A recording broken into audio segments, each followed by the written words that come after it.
Alam po ba ninyo kung bakit tayo nagkaganito, Madam President?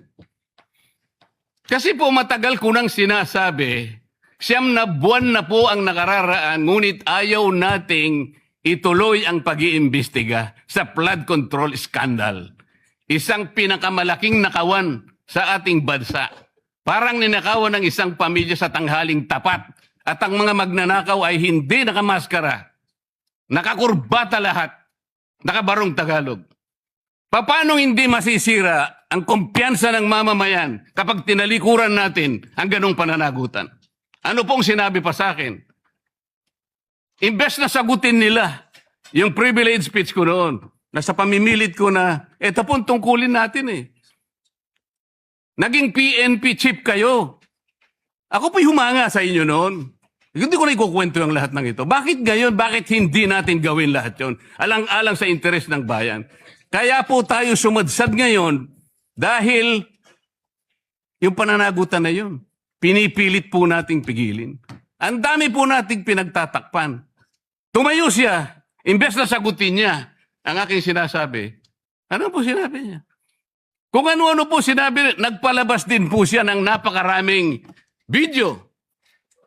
Na kinakampihan ko si Diskaya, nag-bla-bla-bla, na ang asawa ko raw ay independent na ganito. Lahat po. Pati yung tayo ko sa Congress noon, na sinasansala ko yung mga kasama ko because ngayon ko lang nakita ang Vice President, nagpipresent siya ng budget for 2025.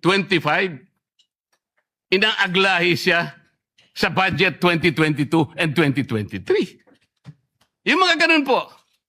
Bakit po ngayon biglang nagbago ang kulay natin? Bakit po ganyan tayo ngayon? Bakit po napakababa? Siguro po, kung may pagkakataon tayo, maring bukas o makalawa, makikita po ninyo yung complete video yung nangyari nung Lunes, May 11, 2026. Kung paano, alas 7 pa lang ng umaga, nandito na yung tropa ng NBI na nakipag-coordinate sa opisina ng OSAA. Sapagkat balak pala nilang hulihin ang isang senador. Hindi po ba? Nagkaroon na po ng admission. Tinanong ko pa nga yung ating former SP kung nakita niya yung warrant of arrest. Pinakita ba sa'yo? Sabi naman niya, hindi. Naniwala po ako ron. Ngunit bakit sinabi niya, kung mag-coordinate kayo sa USAA. Alam po ba niyo, Madam President, kung ako po ang Senate President, kaya ko lang naman ginagawang halimbawa ito, Madam President, dahil hindi naman po ako magiging Senate President. Kung ako lang, hindi ko papayagan yon, Madam President. Bakit